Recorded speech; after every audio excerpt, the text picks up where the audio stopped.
दिल्ली से श्रीनगर के लिए आने की तैयारी कर रहा था, तो ऐसे ही मेरा मन बहुत उत्साह से भरा हुआ था और मैं सोचता था कि आज इतना उत्साह उमंग मेरे मन में क्यों उमड़ रहा है। तो मुझे 2 वजह की तरफ मेरा ध्यान गया। वैसे एक तीसरी वजह भी है, क्योंकि मैंने लंबे अरसे तक यहाँ रह करके काम किया है, तो मैं बहुत पुराने लोगों से परिचित हूँ, अलग अलग इलाकों से बहुत गहरा नाता रहा है, तो वो तो याद ताजे होना बहुत स्वाभाविक है। लेकिन 2 वजह की तरफ मेरा ध्यान बहुत स्वाभाविक गया। आज के इस कार्यक्रम में जम्मू कश्मीर की तरक्की से जुड़े प्रोजेक्ट्स का काम और दूसरा लोकसभा इलेक्शन के बाद ये कश्मीर के भाई और बहनों से मेरी पहली मुलाकात।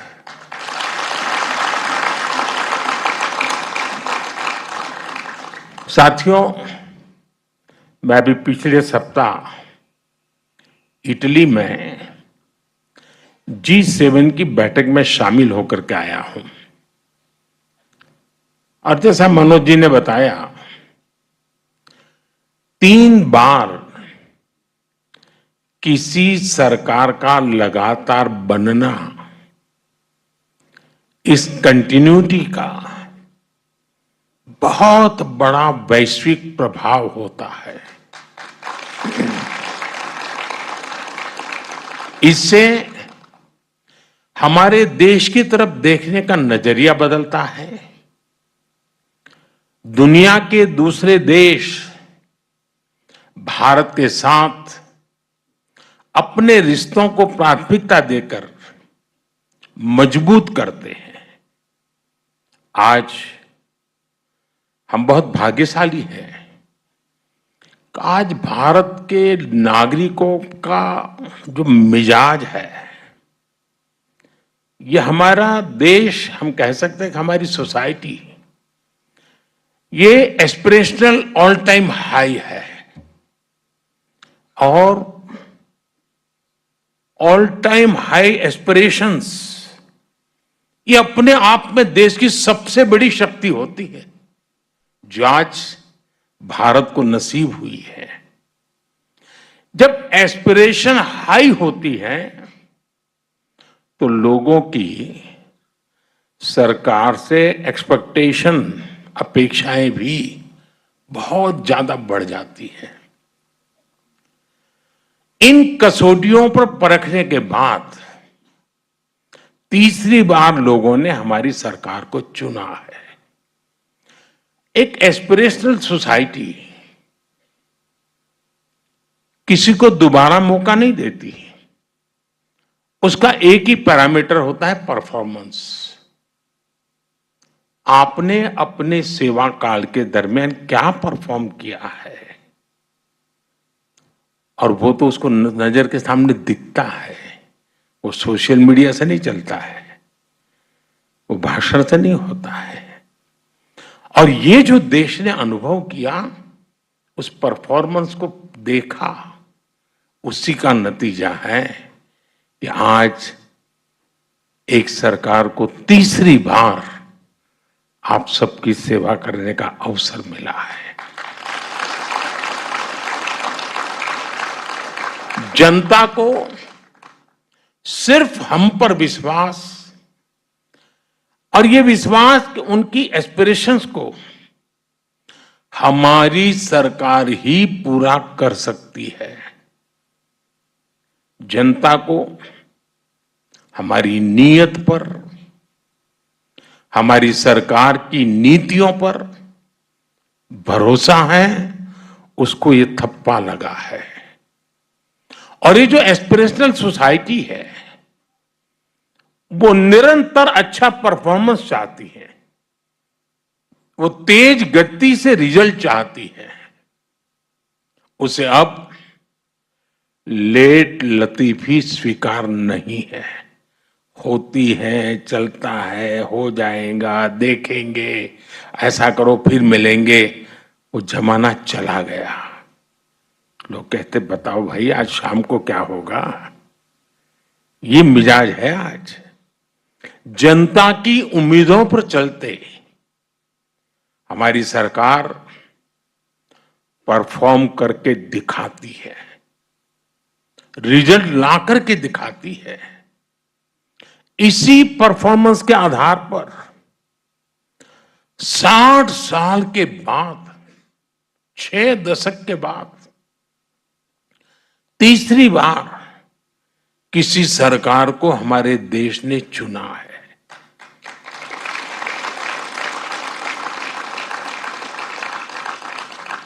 और इस चुनाव के नतीजों ने, ये तीसरी बार सरकार बनने की घटना ने पूरी दुनिया को बहुत बड़ा संदेश दिया है।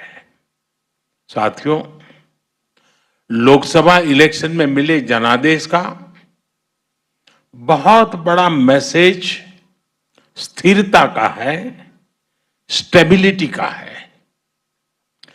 देश ने आज से 20 साल पहले, यानी एक प्रकार से पिछली शताब्दी थी, वो 21वीं शताब्दी, वो 20वीं शताब्दी थी। पिछली सदी के आखिरी दशक में अस्थिर सरकारों का लंबा दौर देखा है। आप में से बहुत नौजवान हैं जिनका उस समय जन्म भी नहीं हुआ था। आप हैरान हो जाएंगे, इतना बड़ा देश और 10 साल में 5 बार इलेक्शन हुए थे। यानी देश चुनाव ही करता रहता था और कोई काम ही नहीं था। और इससे उस अस्थिरता के कारण, अनिश्चितता के कारण भारत को जब टेक ऑफ करने का वक्त था, हम ग्राउंडेड हो गए, हमें बहुत नुकसान हुआ देश को। उस दौर को पीछे छोड़कर अब भारत स्थिर सरकार के नए दौर में प्रवेश कर चुका है। इससे हमारा लोकतंत्र और मजबूत हुआ है और लोकतंत्र की मजबूती में जम्मू कश्मीर की आवाम की, आप लोगों की बहुत बड़ी भूमिका रही है। अटल जी ने जो इंसानियत, जमहूरियत और कश्मीरियत का विजन दिया था, उसे आज हम हकीकत में बदलते देख रहे हैं।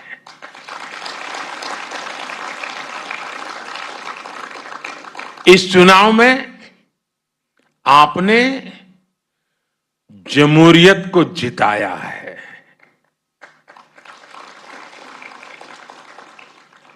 आपने पिछले 35-40 साल का रिकॉर्ड तोड़ा है। ये दिखाता है यहां का नौजवान जमहूरियत को लेकर कितने भरोसे से भरा हुआ है।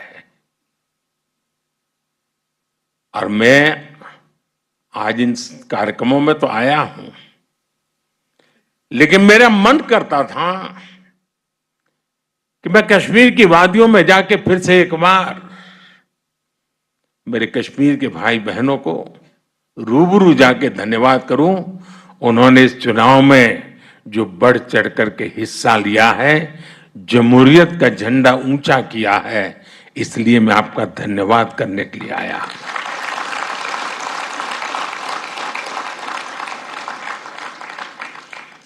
ये भारत की डेमोक्रेसी और संविधान के बनाए रास्तों पर चलकर नई इबारत लिखने की शुरुआत है। मुझे और खुशी होती अगर हमारा विपक्ष भी कश्मीर में इतने उमंग उत्साह के साथ जो लोकतंत्र का उत्सव मनाया गया, इतनी भारी मात्रा में मतदान हुआ, ये जो उमंग उत्साह का माहौल है, काश अच्छा होता मेरे देश के विपक्ष के लोगों ने भी मेरे कश्मीर के भाई बहनों की तारीफ की होती, उनका हौसला बुलंद किया होता तो मुझे बहुत खुशी होती। लेकिन विपक्ष ने ऐसे अच्छे काम में भी देश को निराश ही किया है। साथियों, जम्मू कश्मीर में आ रहा ये बदलाव हमारी सरकार की बीते 10 सालों की कोशिशों का नतीजा है। आजादी के बाद यहां की हमारी बेटियां, समाज के दूसरे कमजोर तबके के लोग अपने हक से वंचित थे। हमारी सरकार ने सबका साथ सबका विकास के मंत्र पर चलते हुए सबको अधिकार और अवसर दिए हैं। पाकिस्तान से आए शरणार्थी, हमारे वाल्मीकि समुदाय और सफाई कर्मचारियों के परिवार पहली बार लोकल बॉडीज इलेक्शन में वोट डालने का उन्हें अधिकार मिला है। वाल्मीकि समुदाय को एससी कैटेगरी का लाभ मिलने की वर्षों पुरानी मांग पूरी हुई है। पहली बार एसटी समुदाय के लिए असेंबली में सीटें रिजर्व की गई हैं। पद्दारी जनजाति, पहाड़ी जातीय समूह, गड्ढा ब्राह्मण और कोली, इन सभी समुदायों को भी एसटी का दर्जा दिया गया है। पंचायत, नगरपालिका और नगर निगम में ओबीसी रिजर्वेशन पहली बार लागू हुआ है। संविधान के प्रति समर्पण भाव क्या होता है, संविधान का लेटर एंड स्पिरिट में क्या महात्म्य होता है। संविधान हिंदुस्तान के 140 करोड़ देशवासियों की जिंदगी को बदल करने के लिए, अधिकार देने के लिए, उनको भागीदार बनाने के लिए अवसर देता है। लेकिन पहले संविधान की इतनी बड़ी अमानत हमारे पास थी, इसका अस्वीकार होता रहा। दिल्ली में बैठे हुए शासकों ने इसकी चिंता नहीं की, आजादी के इतने सालों तक नहीं की। आज मुझे खुशी है कि हम संविधान को जी रहे हैं। हम संविधान को लेकर के कश्मीर की जिंदगी बदलने के नए नए रास्ते ढूंढ रहे हैं। जम्मू कश्मीर में आज सही मायने में भारत का संविधान लागू हुआ है और जिन्होंने अब तक संविधान लागू नहीं किया वे दोषी हैं, गुनहगार हैं। कश्मीर के नौजवानों के, कश्मीर की बेटियों के, कश्मीर के लोगों के गुनहगार हैं। और ये सब कुछ साथियों इसलिए हो रहा है क्योंकि सबको बांटने वाली आर्टिकल 370 की दीवार अब गिर चुकी है। भाई और बहनों, कश्मीर घाटी में जो बदलाव हम देख रहे हैं, आज पूरी दुनिया उसे देख रही है। मैं देख रहा हूं G20 समूह में जो लोग यहां आए थे, उन देशों के लोग जो भी मिलते हैं तारीफ करते रहते हैं कश्मीर की भी। जिस प्रकार से मेहमान नवाजी हुई, बड़े गौरव गान करते हैं। आज जब श्रीनगर में G20 जैसा इंटरनेशनल इवेंट होता है तो हर कश्मीरी को गर्व से उसका सीना भर जाता है। आज जब लाल चौक पर देर शाम तक हमारे बाल बच्चे खेलते खिलखिलाते हैं तो हर भारतीय आनंद से भर जाता है। आज जब यहां सिनेमा हॉल में, बाजारों में रौनक दिखती है तो सबके चेहरे खिल उठते हैं। मुझे कुछ दिन पहले की वो तस्वीर याद है जब डल झील के किनारे स्पोर्ट्स कारों का जबरदस्त शो हुआ। वो शो पूरी दुनिया ने देखा। हमारा कश्मीर कितना आगे बढ़ गया है। अब यहां टूरिज्म के नए रिकॉर्ड्स की चर्चा होती है। और कल जो अंतर्राष्ट्रीय योगा दिवस है ना, वो भी टूरिस्टों के आकर्षण का कारण बनने वाला है। पिछले साल, जैसा अभी मनोज जी ने बताया, 2 करोड़ से ज्यादा टूरिस्ट, रिकॉर्ड ब्रेक हमारे जम्मू कश्मीर में टूरिस्ट आए। इससे स्थानीय लोगों का रोजगार में गति आती है, तेजी आती है, रोजगार बढ़ता है, आय बढ़ती है, कारोबार का विस्तार होता है। साथियों, मैं दिन रात यही करता रहता हूं, मेरे देश के लिए कुछ न कुछ करूं, मेरे देशवासियों के लिए कुछ न कुछ करूं। और मैं जो भी कर रहा हूं नेक नियत के साथ कर रहा हूं। मैं बहुत ईमानदारी से, समर्पण भाव से जुट रहा हूं ताकि कश्मीर की पिछली पीढ़ियों ने जो भुगता उससे बाहर निकालने का रास्ता बनाया जा सके। दूरियां चाहे दिल की रही हो या फिर दिल्ली की, हर दूरी को मिटाने के लिए हम हर कोशिश कर रहे हैं। कश्मीर में जमहूरियत का फायदा हर इलाके, हर परिवार को मिले, हर किसी की तरक्की हो, इसके लिए हम सब ने मिलकर के काम करना है। केंद्र सरकार से पैसे पहले भी आते थे, लेकिन आज केंद्र सरकार से आई हुई पाई पाई आपकी भलाई के लिए खर्च होती है। जिस काम के लिए पैसा दिल्ली से निकला है उसी काम के लिए वो पैसा लगे और उसका परिणाम भी नजर आए, ये हम पक्का करते हैं।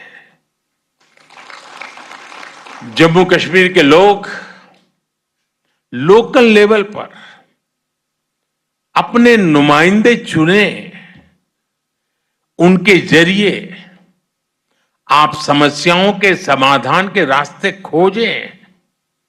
इससे बेहतर और क्या होगा। इसलिए अब असेंबली इलेक्शन की तैयारी भी शुरू हो चुकी है।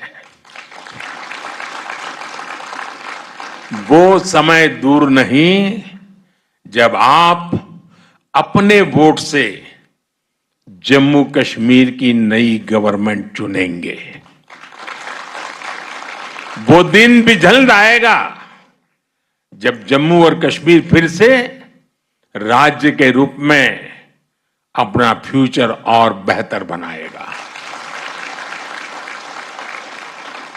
साथियों, थोड़ी देर पहले ही यहां जम्मू कश्मीर के डेवलपमेंट से जुड़े 1500 करोड़ रुपए से अधिक के प्रोजेक्ट का शुभारंभ हुआ है।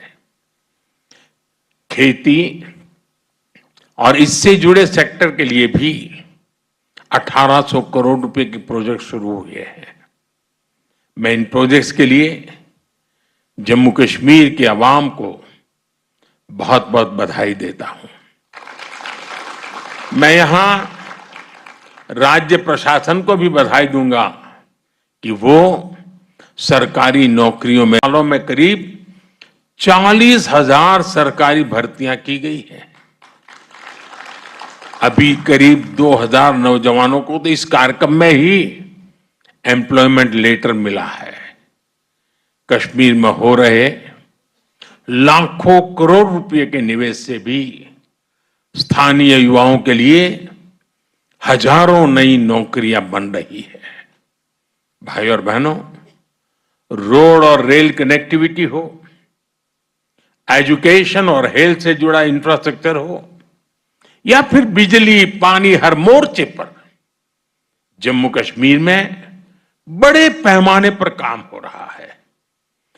पीएम ग्रामीण सड़क योजना के तहत यहां हजारों किलोमीटर नई सड़कें बनी हैं। जम्मू कश्मीर में नए नए नेशनल हाईवे बन रहे हैं, एक्सप्रेस वे बन रहे हैं। कश्मीर घाटी रेल कनेक्टिविटी से भी जुड़ रही है। चिनाब नदी पर बने दुनिया के सबसे ऊंचे रेलवे ब्रिज की तस्वीरें देखकर तो हर भारतवासी गर्व से भर उठता है। नॉर्थ कश्मीर की गुरेज घाटी को पहली बार बिजली ग्रिड से जोड़ा गया है।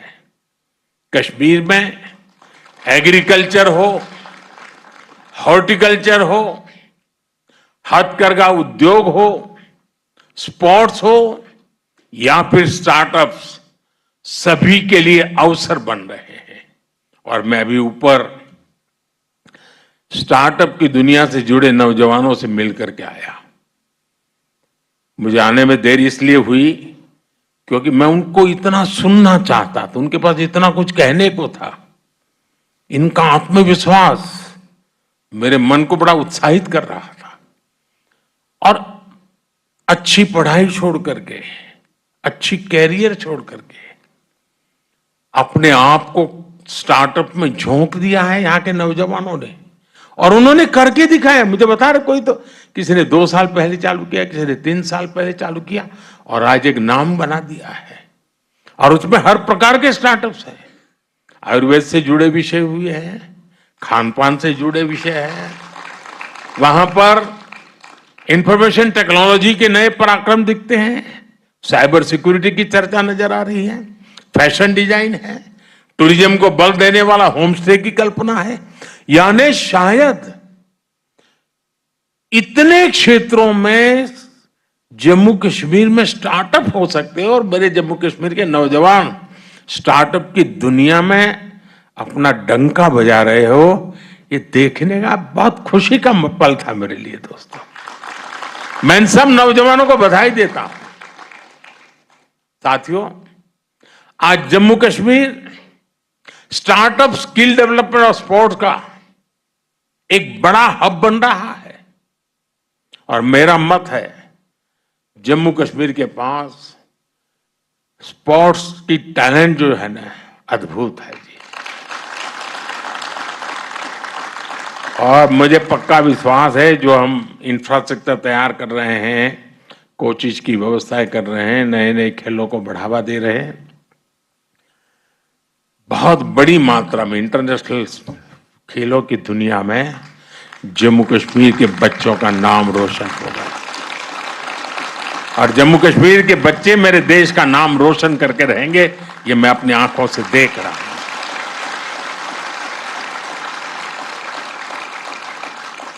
साथियों, यहां खेती से जुड़े सेक्टर में मुझे बताया गया करीब 70 स्टार्टअप्स बने हैं। यानी एग्रीकल्चर सेक्टर का ही रिवॉल्यूशन मैं देखता हूं। और ये नई जनरेशन का एग्रीकल्चर को मॉडर्नाइज करने का जो व्यू है, ग्लोबल मार्केट की तरफ नजर करने का उनका दृष्टिकोण है, ये वाकई बड़ा प्रेरणा देने वाला है। बीते कुछ सालों में ही यहां 50 से ज्यादा डिग्री कॉलेज बने हैं। यह आंकड़ा छोटा नहीं है जी। अगर पिछले आजादी के बाद के 50-60 साल देखे और ये 10 साल देखे, तो आपको आसमान जमीन का अंतर नजर आएगा। पॉलिटेक्निक में सीटें बढ़ने से यहाँ के नौजवानों को नई स्किल सीखने का मौका मिला है। आज जम्मू कश्मीर में आईआईटी है, आईआईएम है, एम्स बन रहा है, अनेकों नए मेडिकल कॉलेज बने हैं। टूरिज्म और हॉस्पिटैलिटी सेक्टर में लोकल लेवल पर स्किल्स भी तैयार की जा रही है। टूरिस्ट गाइड्स के लिए ऑनलाइन कोर्स हो, स्कूल कॉलेज यूनिवर्सिटी में युवा टूरिज्म क्लब की स्थापना हो, ये सब काम आज कश्मीर में बहुत बड़ी मात्रा में हो रहे हैं। साथियों, जम्मू कश्मीर में हो रहे विकास कार्यों का बहुत ज्यादा लाभ कश्मीर की बेटियों को मिल रहा है। सरकार सेल्फ हेल्प ग्रुप से जुड़ी बहनों को टूरिज्म, आईटी और दूसरी स्किल्स ट्रेनिंग देने का अभियान चला रही है। 2 दिन पहले ही देश में कृषि सखी कार्यक्रम की शुरुआत की गई है। आज जम्मू कश्मीर में भी 1200 से ज्यादा बहनें कृषि सखी के रूप में काम कर रही है। नमो ड्रोन दीदी योजना के तहत भी जम्मू कश्मीर की बेटियों को ट्रेनिंग दी जा रही है, वो पायलट बन रही है। मैंने कुछ महीनों पहले जब दिल्ली में इस योजना का शुभारंभ किया था, तब जम्मू कश्मीर की ड्रोन दीदियां भी उसमें शामिल हुई थी।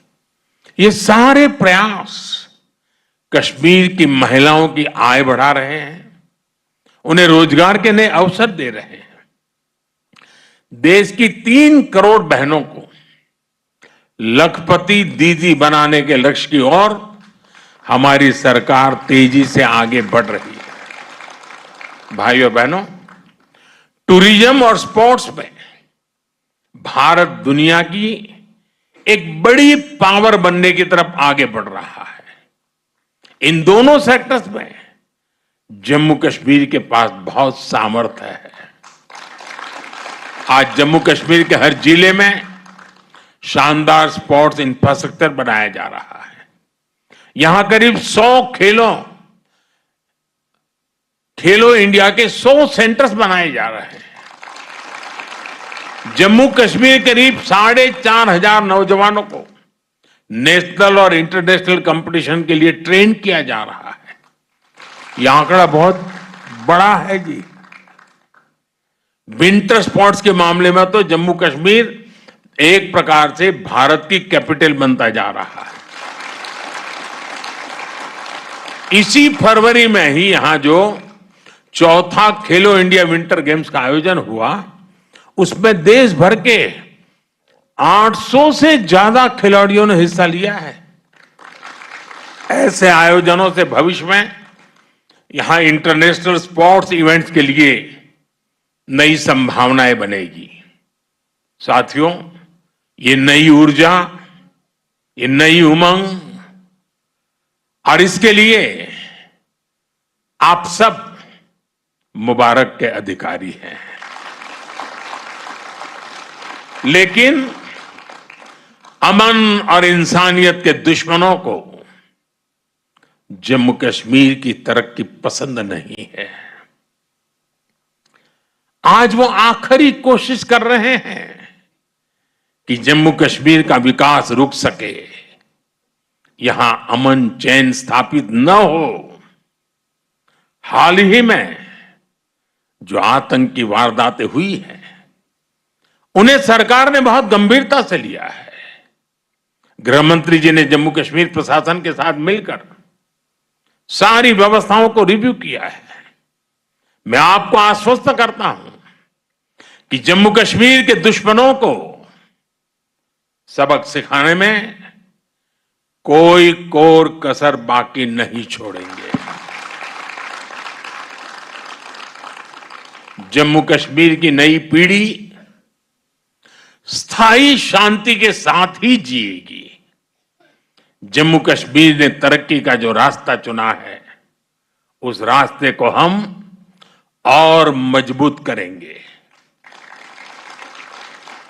एक बार फिर आप सभी को इस अनेकविध नए प्रोजेक्ट्स के लिए मैं बहुत बहुत बधाई देता हूं और कल पूरे विश्व को अंतर्राष्ट्रीय योग दिवस का संदेश श्रीनगर की धरती से जाएगा।